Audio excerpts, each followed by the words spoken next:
We orient the fight towards great power competition.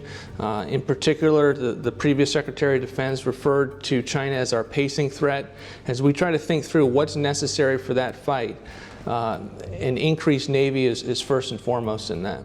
If we measure a Navy's size solely by the number of battle-ready ships and submarines, China has the largest Navy in the world, according to the Department of Defense. While China continues to grow and modernize its naval capabilities, the U.S. Navy has suffered decades of cuts to shipbuilding and maintenance, according to Russ Vought, director of the U.S. Office of Management and Budget, OMB. In this episode, we sit down with Director Vought to discuss the Trump administration plan to grow the U.S. Navy and how to pay for it. We also discuss OMB's leadership on defunding critical race theory-based trainings in the federal government. This is American Thought Leaders, and I'm Jan Jekielek. Russ Vought, great to have you back on American Thought Leaders. Good to be back. So you had an op-ed in the Wall Street Journal recently that really caught my attention, with the National Security Advisor, Robert O'Brien, about the plan to build out the U.S. Navy. And it sounds like kind of an unprecedented effort. I want to give you a chance to talk about that. Sure, it's a very substantial plan. For the first time, this administration is putting forward something that the president has long promised, and we're putting forward a plan to actually achieve it. We've made progress each and every year to be able to build our Navy back to what it has been to achieve maritime supremacy. But in terms of putting forward a 30-year shipbuilding plan and then providing the requisite amounts of resources that we believe will be needed and paying for it, we believe that's going to be the thing that Congress is most wanting to be able to determine whether we can afford it as a country. My role as the budget director is to provide that kind of plan and detail to be able to assuage those concerns. So I understand that you've actually been traveling around the country, going to shipyards, figuring out what's actually doable, like for real, right? Sure. One of the things in terms of establishing maritime supremacy and determining what's required is to see whether we can actually get it done. Can the shipyards carry the load? What is necessary from the standpoint of our military leaders? And so I did tour a number of the shipyards over the summer to figure out what they could build if the resources, if there's a bipartisan consensus to actually move forward with these kinds of procurement resources. And I have found at every opportunity that the American business community can ramp up if the resources are there. And so this is something that we were really excited to put forward last week. So this is going into your next budget, basically. What's going to happen to this? We don't know what's going to happen with the presidency at the moment. What would happen with this in the event that there would be a Biden presidency? Sure. Well, we put forward this in terms of the 30-year shipbuilding is requested by Congress. We provided something that's not normally provided with this is a fiscal framework to be able to show that it could be affordable. That has been the main question that the Hill has had is, okay, you want a bigger Navy, you want to go to 355 ships, we want to go to 400 Battle Force ships. How are you going to pay for it? And so we put forward with detailed numbers to do that because the debate's happening right now. We can't wait till the future to have that debate about what resources we need. If we get a chance to send up another budget in February, this will of course be included in that budget down the road. So bottom line, where's the money coming from? We achieved savings by ending endless wars. We're already, as a result of going down to 2,500 troops in Afghanistan and Iraq, we're achieving savings in what's called the Overseas Contingency Operations Fund, OCO.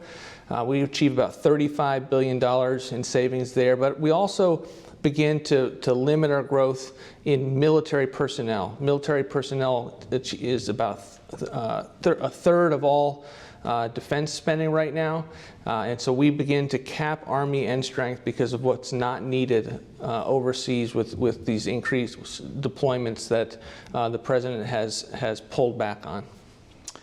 So Okay, and this is part of this kind of peace through strength framework, which the administration has been championing, right? It is. We want to achieve maritime superiority. If you look back in history, all the great countries like the United States that are maritime nations, and you saw the chairman of the Joint Chiefs of Staff say 2 weeks ago, we are a maritime nation. And even as an Army guy, he saw the priority of that in being able to make sure that as we orient the fight towards great power competition, in particular, the previous Secretary of Defense referred to China as our pacing threat. As we try to think through what's necessary for that fight, an increased Navy is first and foremost in that. There's another thing I've been wanting to talk to you for a while, and this is actually this executive order that you played a big role in implementing, an executive order on combating race and sex stereotyping. Now this is, I can't even remember exactly how long ago, but a number of months ago, this executive order came through. It started with a memo that you wrote. And it's gotten pushback. People have said that it's anti-diversity training push or something like this. How has the implementation been, and what's the idea behind this? The implementation is going well right now. The first step that you mentioned in the memo was to halt and cease and desist all federal funding of what we viewed as un-American training, diversity training. That does not mean that we're opposed, or this president's opposed to all diversity training. What we mean by it is the diversity training that promulgates primarily two viewpoints. Number one, that this country is fundamentally flawed, that its founding was flawed, that it is systemically flawed, that even though we have had problems that we have had to address, that this is the most freedom-loving country that the world has ever seen. And then the second proposition that we believe is un-American is that all white people are systemically flawed and racist, that because of their skin colors, they are therefore racist, and that if they are participating in a diversity training program, that they need to ask for forgiveness or have a different posture vis-a-vis their colleagues as a result of their skin color. And those two things are what this president has said, look, we're not going to be having federal training programs that espouse those two viewpoints. So basically critical race theory. Correct, right? yeah. Critical race theory is the academic framework for this body of work that has seeped into the federal government. So what is the impact that you've seen? Do you feel this is such a threat, really? Well, just for the bottom line, anytime you have federal workers that are being taught not to love their country, not to have a philosophy that says, all skin colors are equal, and to have that approach, we think that's very damaging for the country. I see. So, as I heard from a number of people, actually, there was a lot of pushback from various agencies and so forth, because some of it was basically people saying this is anti-diversity training. So how you said the implementation has gone well, but what does that actually mean on the ground, and what does the pushback look like? Well, at the beginning, we were trying to find these instances, and there was, I think, a belief at the bureaucracy level that this president was not serious. And so, to the extent that they had trainings that were already scheduled, we had to really begin to pull those down and to make sure that no, the president is serious about this. It's not just the memo that I put forth. He then followed up with an executive order. And so any opportunity that we found, any example that we found, we were able to pull down. And as a result, we've not heard any additional examples of people trying to override the policy or try to get away with it. So I think it's going well. Where we are right now in terms of implementation is trying to make sure that it applies to grants and federal contracts. And that involves making sure that new contracts have the terms of them are consistent with the executive order, and making sure that the grants that are struck have language in there that make them consistent with the President's EO.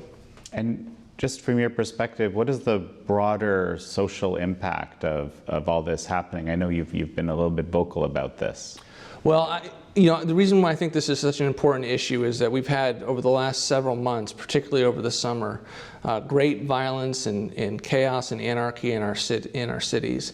And that comes from a worldview perspective. That comes from a belief that critical race theory espouses that when the system is flawed, it needs to be pulled down. When your institutions are flawed, they need to be pulled down. And so why not light your cities and towns on fire if there's that kind of systemic problem? We don't believe that. We believe that where there is racism, we should weed them out. Where there is inequality, we should address that. But we don't believe that this comes from a systemic foundational problem from the standpoint of our country. All right, any final thoughts before we finish up?